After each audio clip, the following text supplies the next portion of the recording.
The broadcast is now starting. All attendees are in listen-only mode. Well, good morning, everybody. Thanks for joining us today. Our presenters this morning are Grant Bailey, Sales Engineer, and Leslie Forbes, the Product Manager at Tenable. We'll be discussing how we can help organisations to prioritise their vulnerabilities. Just a bit of housekeeping, your lines will be muted throughout to cut down on any background noise. If you do have any questions, can you please submit them through the Q&A button on the webinar tool, and we'll pick these up at the end of the presentation and get them answered for you. So again, thanks for joining, and over to you guys now. Thank you, John. So welcome everybody. So it's a short presentation this morning just to talk to you about what we do from a Tenable perspective to help you prioritize the vulnerabilities that you have that are the most important to take action on first. So Tenable, for those who don't know who we are a vulnerability management company. We actually are defined as the cyber exposure company. But basically, when we talk about vulnerability management, rather than scanning, scanning produces a lot of data, but typically it doesn't have a lot of context around how important assets are for you.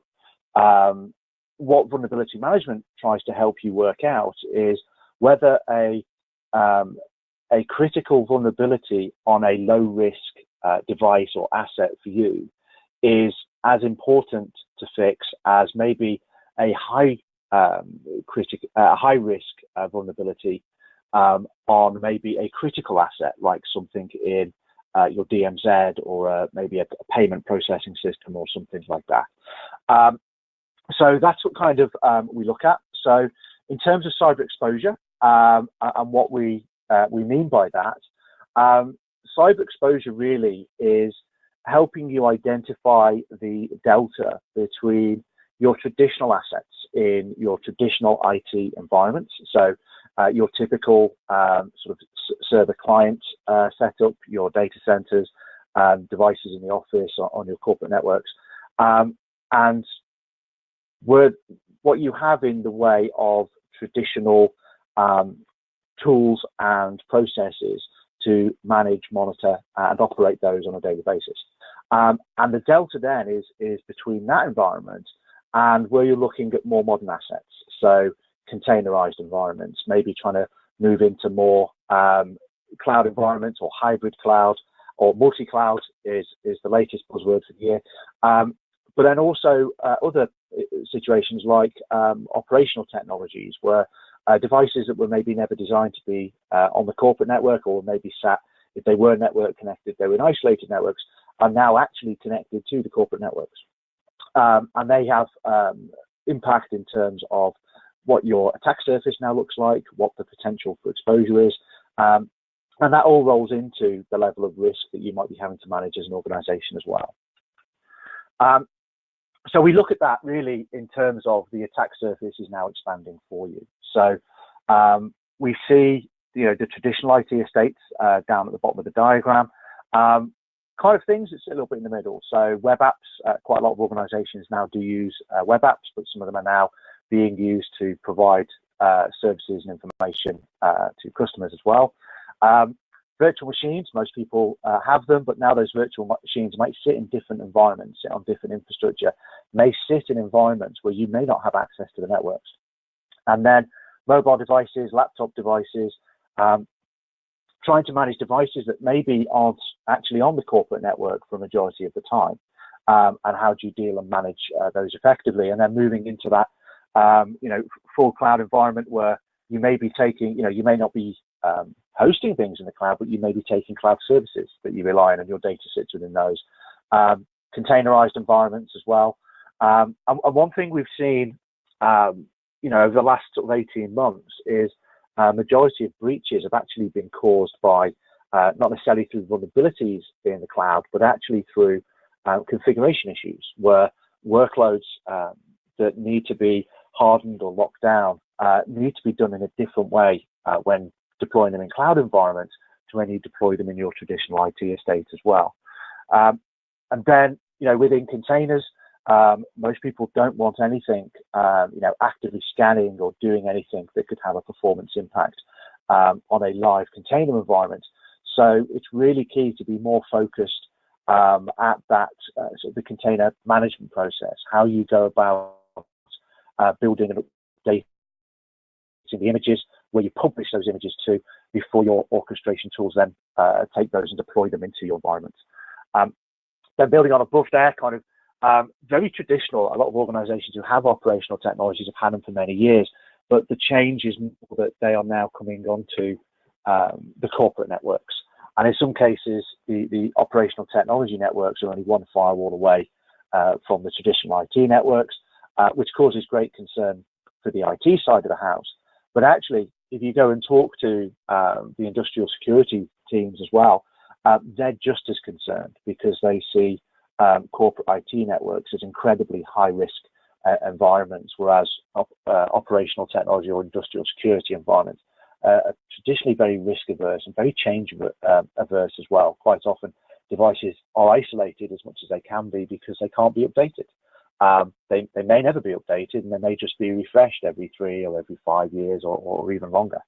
So there's a number of challenges, but we've also seen within that as well corporate kind of HVAC systems for the data center, but also heating control systems, utility control systems for offices, and now devices coming onto corporate networks.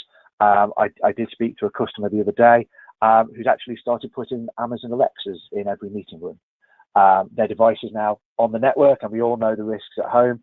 If someone says the wrong thing, I won't, in case any of you have an Alexa in the room, but if anyone says the wrong thing, all of a sudden your Amazon Alexa's just ordered something for you, and that sort of thing. So there's different risks and challenges associated with these, and we see that as an expansion of the current attack surface that you're looking at. So to kind of give a little bit more of a breakdown into some of that, so we look at the new asset types in terms of web apps.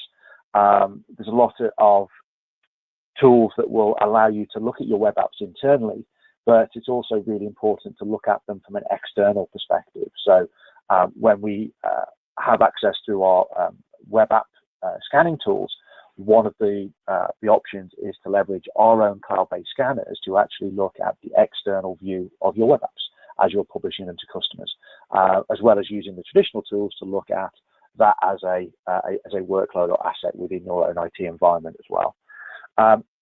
Open source adoption has been obviously very key for a number of organizations over the last few years.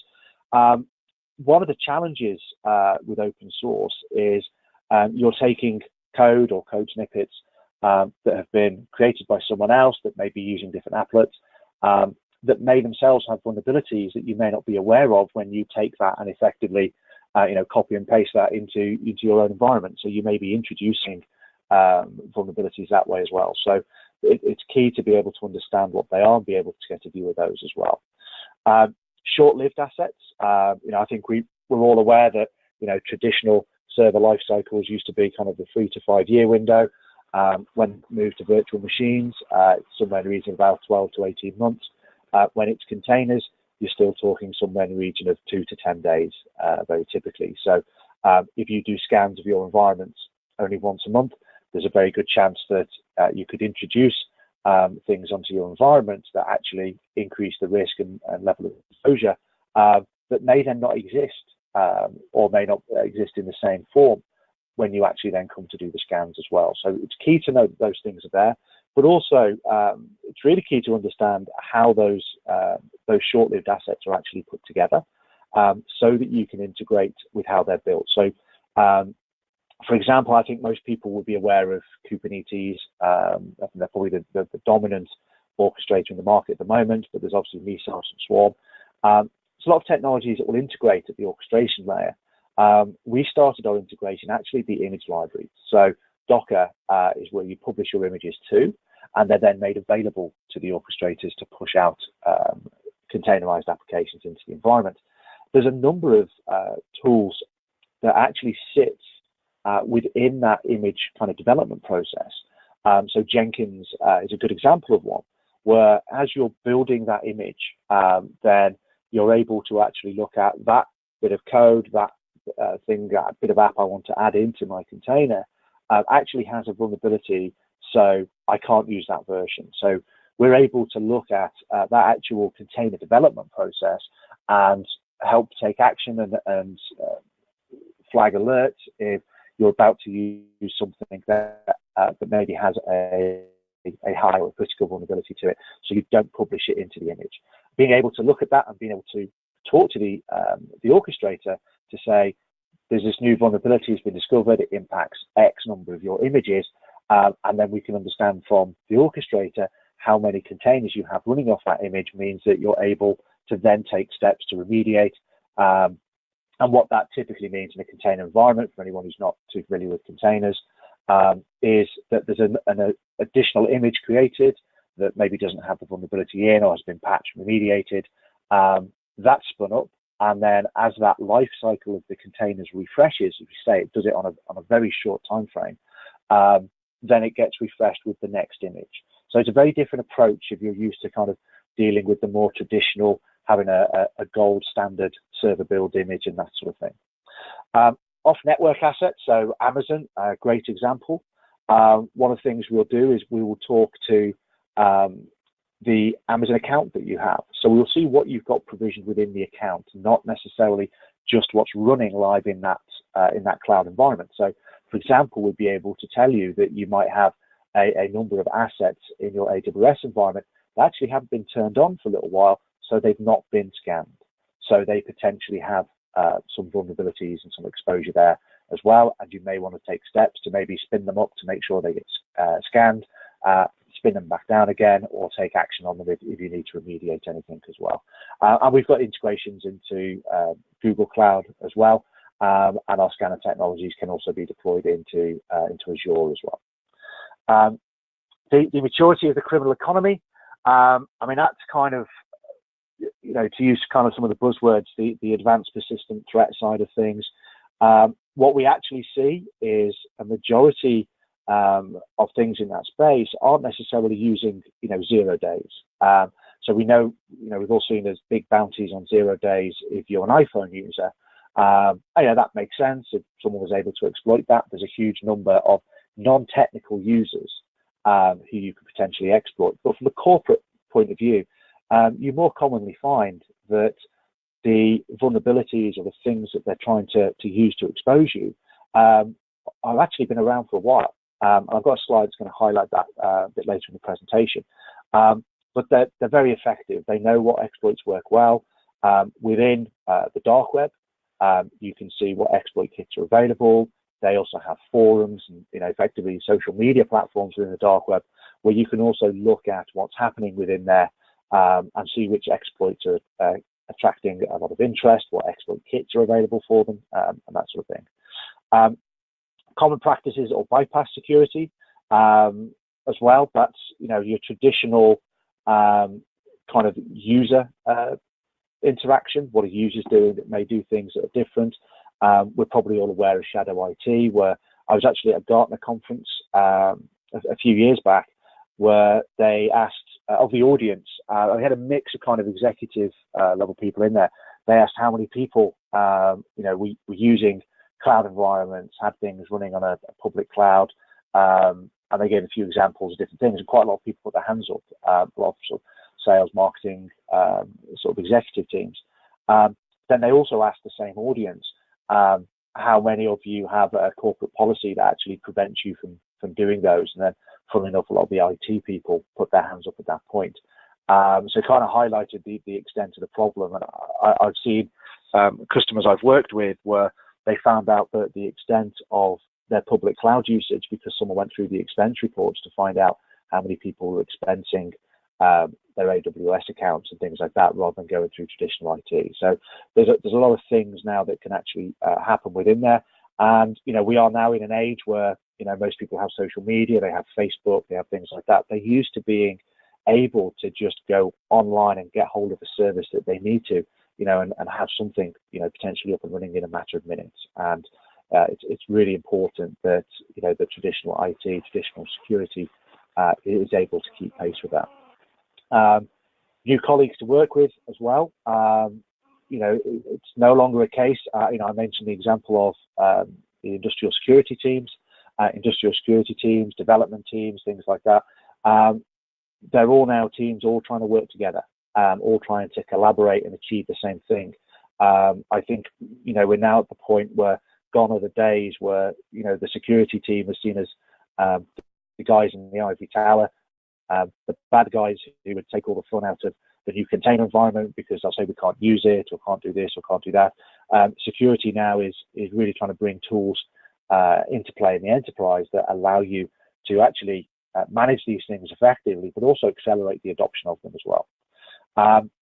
And then coming into, that wild world of IoT and OT. So, the operational technology devices, quite a lot of them have been around for a long time. We know who all the big vendors are in that space, the Siemens, the Rockwell, Honeywell, and so on. But also now it's that new stuff. It's the IP cameras. It's the Alexas I gave the example of. Things like that are now coming into the corporate IT environments as well that you need to be able to be aware of. So what does that mean? Kind of updating that previous diagram. It means that, where your current tools and approaches sit, maybe that the extent of that modern attack surface is now significant. We talked about maybe types of assets, but you may have large numbers of those assets in the environment. So in terms of, the size of the problem, you may well have an environment where you have a large number of these more modern assets out there. You may have policies where you're cloud first, maybe application development policies where you are containers first, not just for the customer facing applications, but maybe also for a lot of internal things as well. So they're the sort of challenges that we kind of put into that cyber exposure gap. So to kind of put a bit of context around that, and why it's important to kind of bring that all into one kind of single view, is we've got the traditional operational technology environments, may even be geographically different to the corporate IT environment as well. You've got the more kind of traditional environments that are now embracing those modern technologies. I say things like cloud first policies, those sort of things as well. And then you've got the high velocity environments, the DevOps guys who, when changes need to happen, they can happen in a matter of seconds for them. They spin up new workloads very quickly. Good examples are, most of the ticketing websites, when Glastonbury Festival tickets go on sale, they'll know how many containers can process how many concurrent transactions for them. So if they're expecting a surge in demand, they can spin up a larger number of containers a few hours before and spin them down again a few hours later. So it's a very dynamic and fluid environment. With those being very different ways of operating, it starts to become really key to kind of bring a lot of data around that together into one place, because they're now flowing into, typically the CISO or someone in the CISO organization has to have that single central view of what's going on. So one thing we actually look at there in terms of what are you able to do and how effective is that working for you, is a new product we've got coming out shortly called Lumen. And Lumen will actually allow you to take a view of the people, process, and technology combined. How effectively are you looking at this? What's your understanding of your overall attack surface or your wider IT estate? How good are you at actually identifying when there's vulnerabilities in there and taking steps to either mitigate or remediate those within there? And as most people do come under some form of regulatory compliance, are there things that, from a compliance point of view, that you have to do in a shorter period of time, and then other things you can deal with as the next phase of that and things. So one of the things Lumen tries to do is help you derive a score. So you're able to now put a benchmark on yourself, because one of the things, particularly in the vulnerability space, is you're never going to have fewer critical vulnerabilities than you had last week. You're never going to have fewer, 7+ CBSS in your environment than you had last week. And new environments are discovered all the time. There's more vulnerabilities discovered in 2018 than there were in 2017 and there were in 2016. So the problem is always getting bigger year on year. So it's really key to understand how good are you at managing that today, and what steps could you then take to start improving upon that process as well. To give you an idea of what we mean when we talk about being able to benchmark that, is we can help you identify, if you look at the top bar, how long does it take you to do an assessment into your environment? Then if you've got a number of things that are critical, how quickly can you actually remediate those? And then how quickly can you actually remediate the rest of the estate? As you can see from the diagram here, if you run those numbers up to the end, that's still not 100% remediated at that point in a 30-day window. Now, what that looks like is your organization. If you're willing to share high-level metrics back, we have high-level metrics shared by other organizations. So within maybe your peer group or your industry vertical, we can actually show you what the averages are. So how good are you against that? Funnily enough, certainly in certain verticals, if you're able to demonstrate that you're actually in about the bottom 25% of your industry, that's a good way of being able to raise the business case to maybe change or redirect the investment in that people, process, technology space. But then it will also show you what that looks like from an overall point of view. So not just your peer group, not just necessarily your industry or vertical, but also on a wider scale, what does that look like? So you might be, better than the average company, but you may not be better than the average company in your particular vertical. So it gives you a starting point to understand where process improvement could happen, maybe change the investments around technology, maybe look at services from IT suppliers that can actually help change and accelerate these things for you.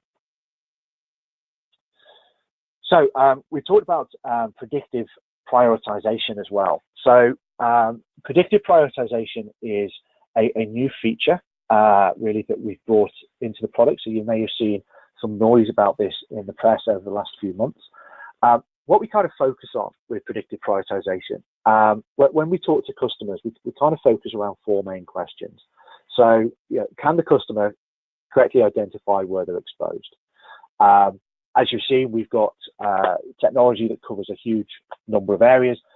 Typically, we can cover the entire IT estate for most customers. But then the next question is going on to where should we prioritize based on that risk? We talk about, the large number of vulnerabilities that are out there, the large number of high or critical vulnerabilities that you may have. Potentially, there's actually a report released by one of our competitors at the end of last year, and they talked about the size of the problem and what's realistic expectation in terms of what you can manage within that problem on an ongoing basis. And they reckon it's typically about 10%. And the challenge there is it's not just that it was 10%, it's that if you looked at it, a year earlier, 2 years earlier, where technologies weren't quite as effective as they are today, where processes hadn't been improved as much, where people skills maybe weren't the same, then the problem was smaller, but the ability to manage the problem still put them at about 10%. So it's probably reasonable to assume that if you look at this again in another 12 months' time, maybe 2 years' time, that the problem itself will have got bigger, the people, the process, and the technology to deal with it will have improved, but you may still only be able to actively manage about 10% of the problem at any one time.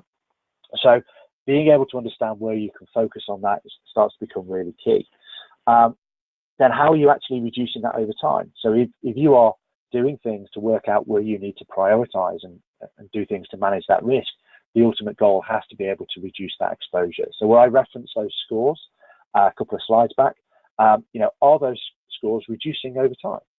Are you actually making those improvements, or have you had situations where those scores have gone up? And do you need to take different steps to change how you're managing it? And then how do you compare? So where you can be benchmarked against maybe your peer group, how do you compare against yourself, but how do you compare against other people in your industry at being able to do this? That's really key I think if you're in a regulated environment, being able to make sure, you know, are you ahead of the curve, are you behind the curve, starts to become really key. So predictive prioritization itself. So we've got teams of data scientists around the world. We've introduced a significant amount of AI into the process that is predictive prioritization. And what we're actually looking at doing is trying to look at a number of different data points or a number of different metrics around the vulnerabilities, and help provide you with information on how important or how critical that vulnerability is to you, that you need to go fix it. And we look at that on a 28-day out view. So if we see across those different data points that we look at, any indicators that that vulnerability is at higher risk of being exploited over the next 28 days, then we can actually raise the score associated to it. So we can make you more aware of that vulnerability and more aware of the need to do something about it. It's a product feature. In fact, it actually shows as what we refer to as the VPR, or the Vulnerability Prioritization Rating. And we released that into Tenable SC, an update that we launched on February the 11th of this year. And 3 weeks ago, we also updated that into Tenable IO. So if you're not familiar with the two products, Tenable SC is our on-premise solution. It's been around for quite a while. It was previously known as Security Center, but we updated the branding a little last year. And then we have Tenable IO, which is our cloud-based product. So it will still help you look after and manage the on-prem side of things, but it's also cloud-based. So it's a great place to add in support and management of vulnerabilities for your web app environments and your container environments and that sort of thing as well. What that also means is we introduced it as a feature. It was a product feature update. It is not something you have to pay for extra on your license. So if you are an existing Tenable customer and you've not done latest update, or you've maybe not had a look at some new dashboards that we've put in the product, then I'd absolutely encourage you to do so. This is a complete free of charge update into the product that we've added.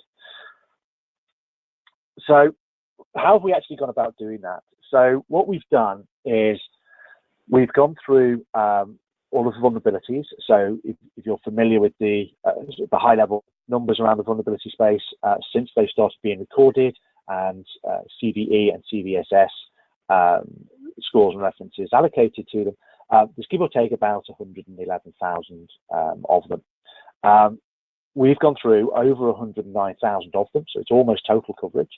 And within there, we've gone through all of those metrics, so 150 of them, and we've assigned a VPR score inside the actual plugin. So a plugin is effectively a small piece of code that allows us to check for particular vulnerabilities on different types of systems. So by and large, every vulnerability then has a plugin associated to it. What that allows us to do with that VPR score, though, is start to shrink what you have to actually look at. So what by CBSS standard is a high risk vulnerability, which from that scoring point of view is based only on a rating of the vulnerability itself. Some of that has changed with CBSS 3. Give you an example of that. You may be familiar with temporal scoring. You may not be aware that with CBSS 3, the score comes down if the vendors release the patch on the temporal scoring. It bears no relevance as to whether you've actually installed the patch or not. So while CBSS is a good way of understanding the vulnerability itself, it doesn't build any context for you on how that vulnerability impacts your environment. So that's where the vulnerability management side comes in.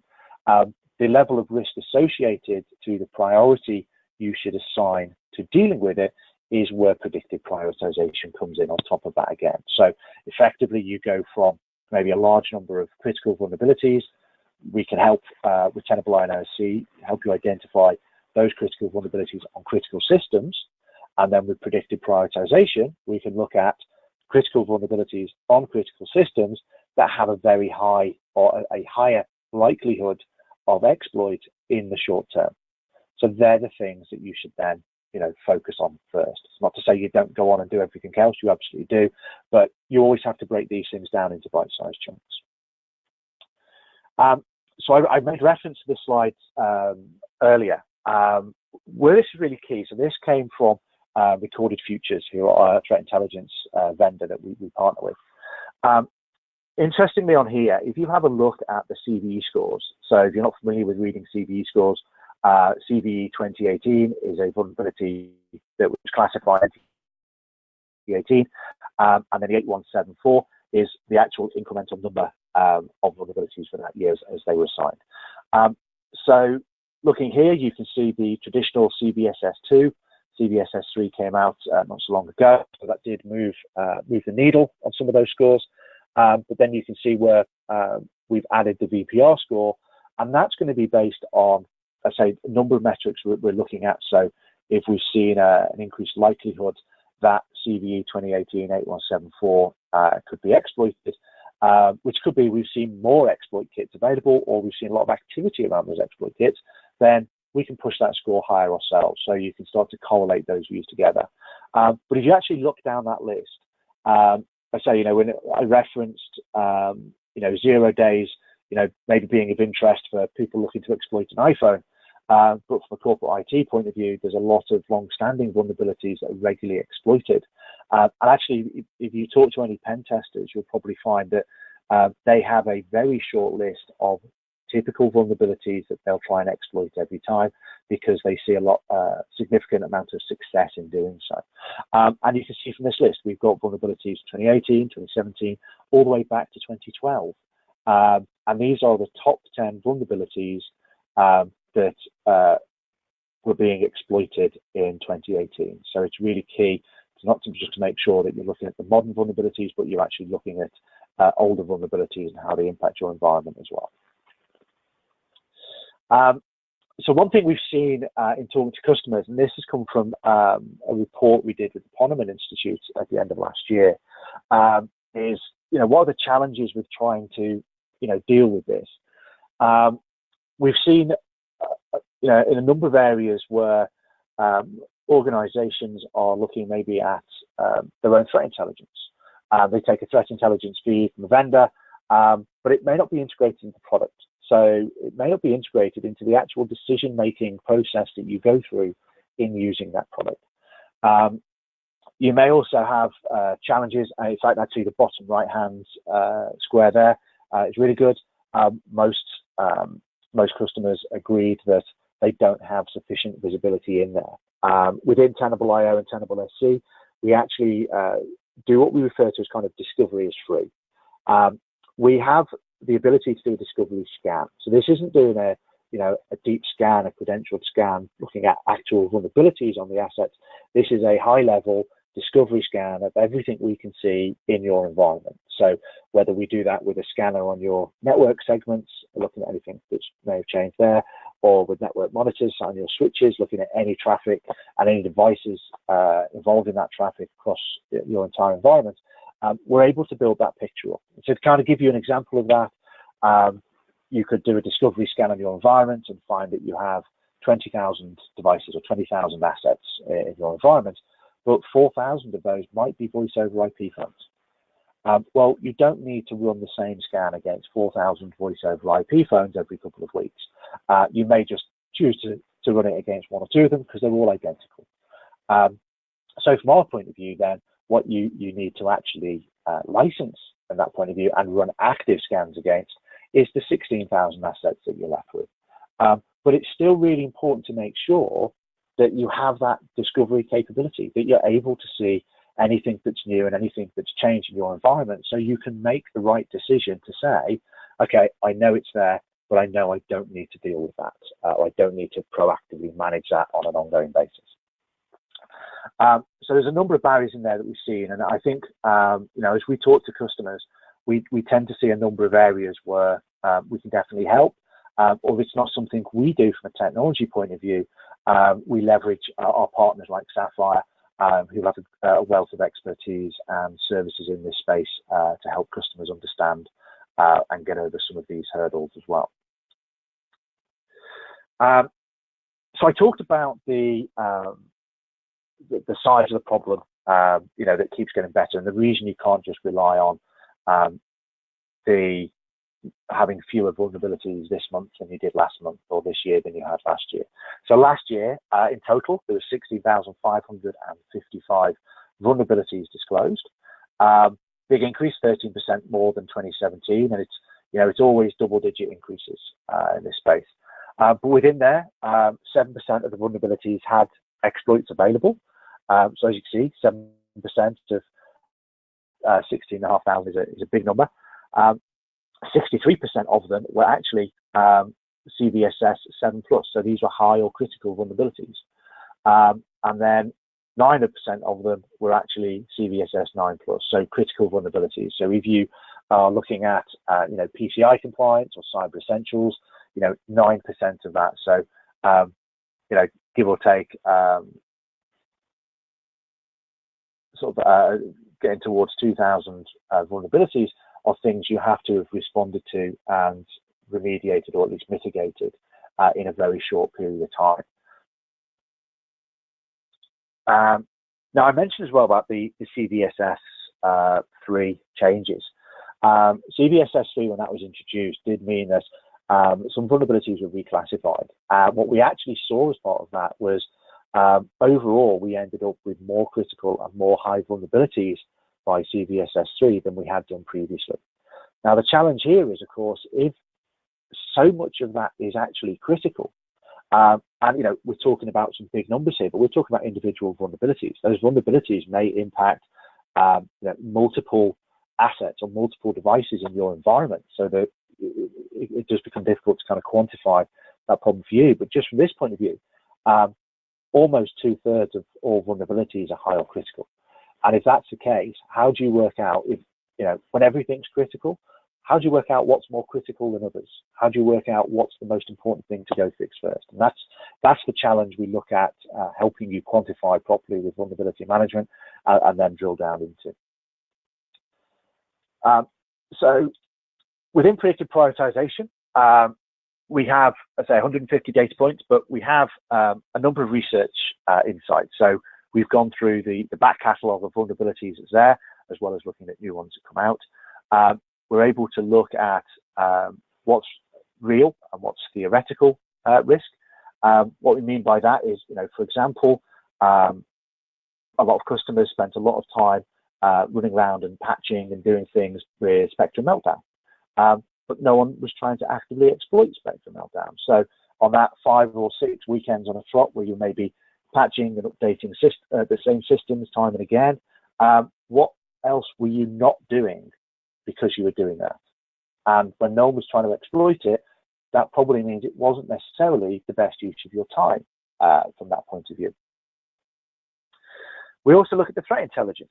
So we look at, what's available in terms of those exploit kits, what's the activity or the noise being generated around those exploits, and who's generating it. Are we talking about, the script kiddies trying to have a go, have a play in the environment, see what they can manage to do?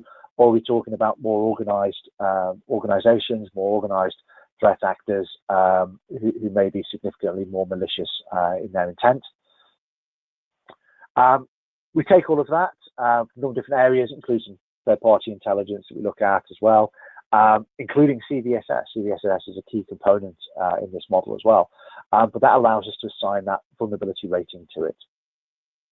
We think overall is when you're starting to look at everything you may need to remediate in your environment, we see a massive reduction within that. So effectively, we help you arrive at a smaller number of the things that you maybe need to go deal with immediately.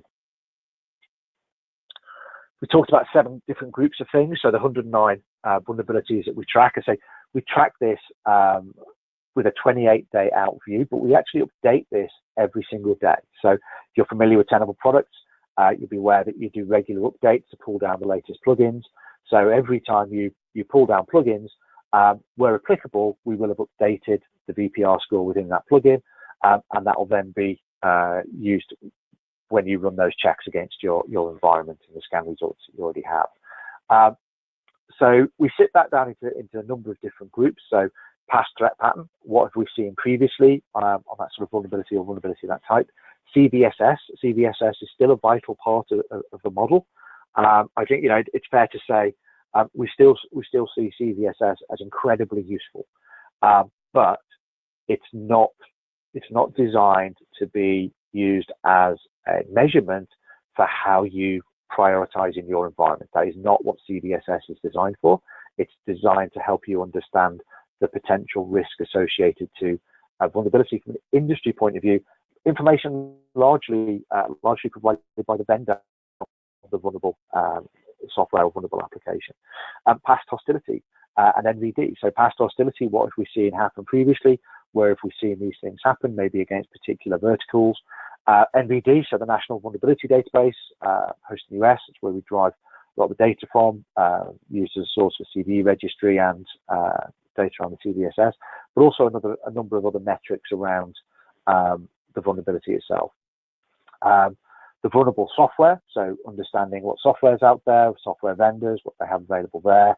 Exploit code, where we see exploits available. How effective are those exploits? Funnily enough, not every exploit is a good exploit kit. And then past threat source. So where have we seen those threats come from? Have we seen them from large hacker groups, hacker communities, or individuals and that sort of thing? Where have we seen those typical exploits coming from?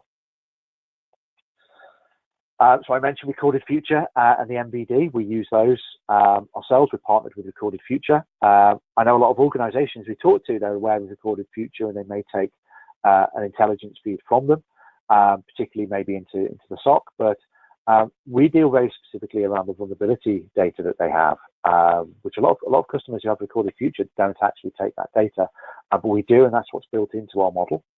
The MVD is sort of the registry around data for the CVE, everything we look at, when's those CVEs been modified, how many references to it are there, CBSS 3 scoring typically now, if there isn't CBSS 3, it doesn't cover everything. Then we look at obviously the base score, maybe CBSS 2 as well. And that all rolls up to say, the CBSS components here are a really key part of the model for us. But then looking at the MITRE exploit database, how many times have we seen this vulnerability being exploited? How many entries in the database do we see around it? How many different exploits to this vulnerability could there be? And things. So we track all of that information in there as well from the third parties. So just kind of summarize that very briefly for you. So predictive prioritization, this is a process that Tenable have, and this allows us to reprioritize vulnerabilities based on the probability or the likelihood that they will be leveraged in an attack. I say we typically look at that on a 28-day view. Vulnerability prioritized rating, this is the output. This is the score. This is what you'll see in the product dashboard that tells you this is what we think the vulnerability is. This is the VPR rating that we've assigned to it, and gives you the ability to then focus in on the remediation priority for it. When we look at that, we look at the impact of VPR against CBSS. So as you can see from this graph here, what this shows is where there's a lot of things rated by CBSS, and VPR is then a subset of that. So what we typically look at is when you pull up a large amount of information about your environment in the dashboards, how do you start to manage that and bring that down to more manageable numbers? How do you focus in on different areas? And VPR then is really key to that. As you can see, you look at some of those numbers. If you had to focus on everything that's higher than 7 in your environment, and you were at a 5-digit number, being able to come down to 1,000 plus things to look at and start to make assessments of starts to become doable. So it's all about getting these down to more manageable numbers that you can start to actually make active decisions on. So this slide, I like this slide a lot actually. This gives us an actual example from last year. Just so before we released VPR into the product, we actually started using it internally and adding it in with the plugin data just to help manage and refine what we're doing before we launched it into the product. So as you can see here, CVE 2018-17-182, which is a Linux vulnerability, was identified. So a CVE was assigned to it. So basically, a ticket number was assigned to it back in September last year. We saw activity where there was a POC exploit publicly available, and discussion on the dark web about that exploit. As a result, the likelihood of that exploit being used against someone with that vulnerability goes up significantly. So that went up to a 9.5 very quickly, within kind of 2 weeks of that vulnerability being out there based on the things we were monitoring. Over a period of time, though, some of the things we're looking at, discussions on the dark web, downloads of the exploit kit, those sort of things, we saw a significant decline in that activity. So then it drops down to a 6. But then about 2 months after that CVE was assigned to it, we saw an increase in that activity, and that went up again. And then another week later, so this is kind of now getting on to 9 weeks since the CVE was assigned, so the vulnerability was identified and classified. The CBSS score was actually assigned to it. There could be a number of reasons for that. In some cases, a vulnerability being identified and the vendor acknowledging that and taking steps to deal with it. There can be a delta there. So the CBSS score was assigned. That came in actually pretty high, and that stays consistent. But as you can see, we've seen a little bit of dark web activity, but nothing that we've seen previously. So we're not scoring that actually quite as high. And as a result, you can see that score does actually change over time as we get through to December and towards the end of the year, whereas that CBSS has stayed constant. So from that point of view, we're managing the score around that. If you'd been looking at that back in October, we'd have been certainly suggesting patching or at least mitigating controls are in place. But as that's gone on, the likelihood of that being exploited has decreased. So we scored that actually lower than the CBSS. So, a lot of people, very easy to see that we see higher risk around an exploit, so we move the score higher. But we do actually move the score lower when it's applicable to do so as well. And that's how we're able to help you drill down into that smaller number to deal with. So what does this look like in the products? This is a screenshot from our Tenable SC product. And we've nicknamed this the Heatmap, really. So as you look at what we've got here, you can see that we're correlating the CBSS score against the VPR. Now, you can see the breakdown of the scores here. It's really key. I know there's other options or other additional scores that you can apply from other technologies. Ours very specifically follows the same scoring format as CBSS, because if you don't do that, it's very difficult to kind of quantify what you're trying to do. So by following the same score system as CBSS, it means that we can compare what CBSS sees as low, medium, high, or critical, and what we do as well, what we agree with. But then also, what does CBSS see as critical, and what do we also see as critical? And as you can see, as you move to the bottom right, those diagrams, that starts to become a smaller number. So you then end up in the situation of, on the heat map, 94 vulnerabilities that you now have to go and deal with. So that might be against multiple asset targets, but that's all of a sudden a significantly more manageable number to be dealing with than if it wasn't just based on the CBSS score. I mentioned we've also launched this in Tenable IO now as well. So Tenable IO, the dashboards, kind of the look and feel is a little different, but you can see here where we've got that breakdown of how many are VPR 9+, how many are VPR 7+, 4+, and so on. And then a summary table with some of those vulnerabilities on that you can look at.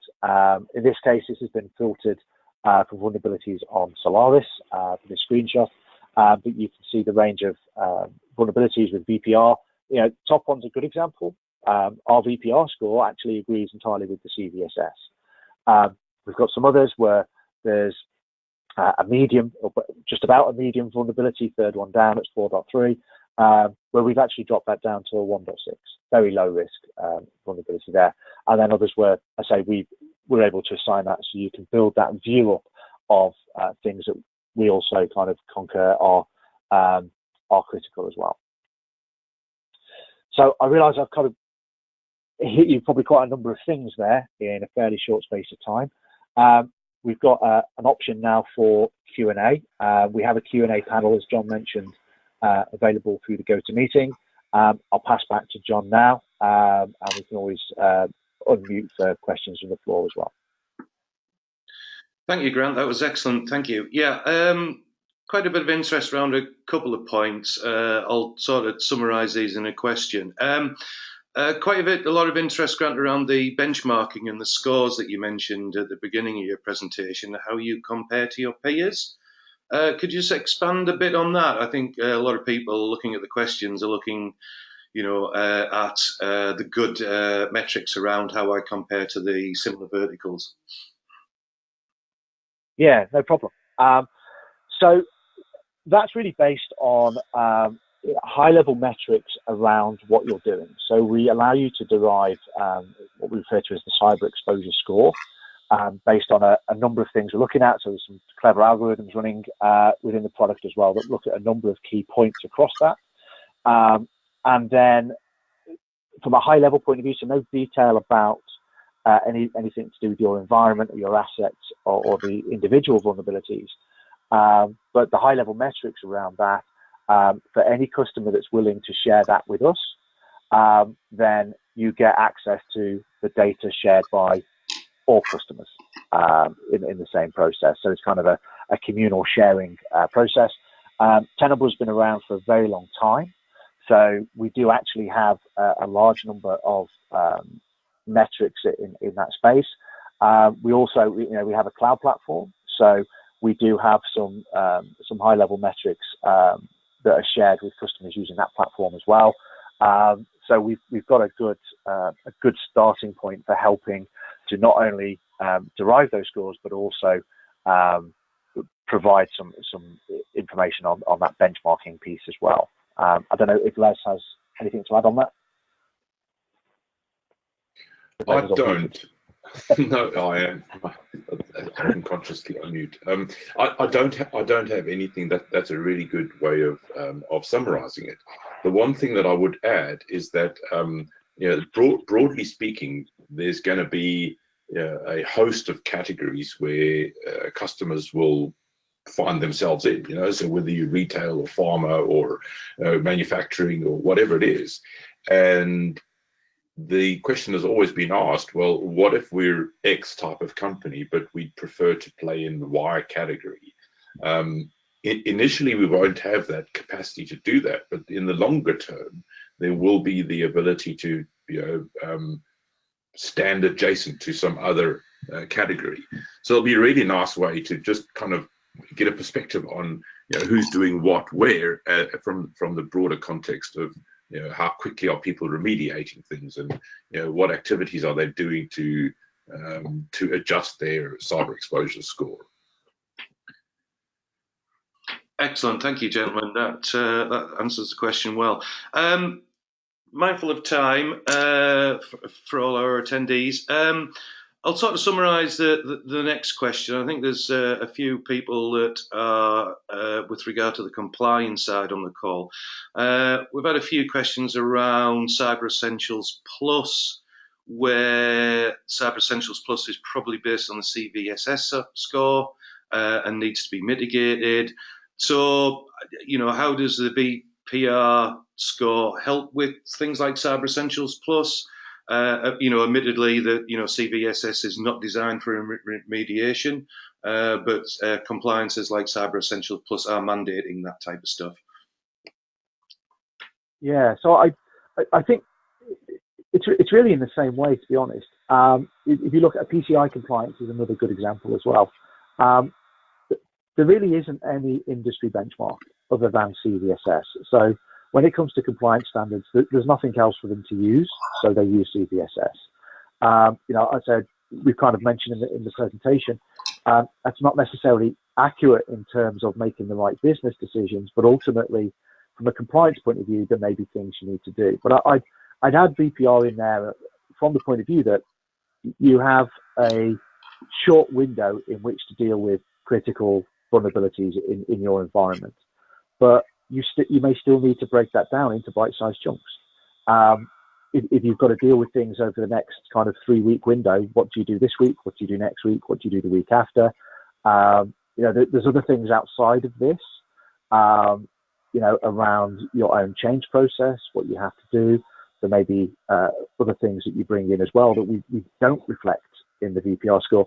But when you're looking at, I've got all these critical things to do over the next 3 weeks, but VPR overlays that and actually lets me break that down into 3 bite-sized chunks to go deal with. So I work out, what do I go deal with this week? What do I go deal with next week?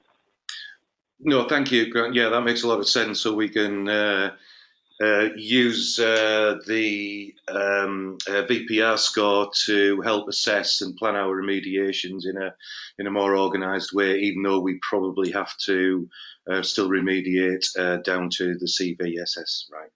Excellent. Well, yeah, and I'd say just to add to that, John, as well. Actually, hopefully it was evident in the screenshots. We overlay the CBSS. We don't replace it within our own product. So if you need to run that report purely based on CBSS first to get that view, then you absolutely still can. That's all still available. Yeah, appreciate that. No, that's spot on. Thank you.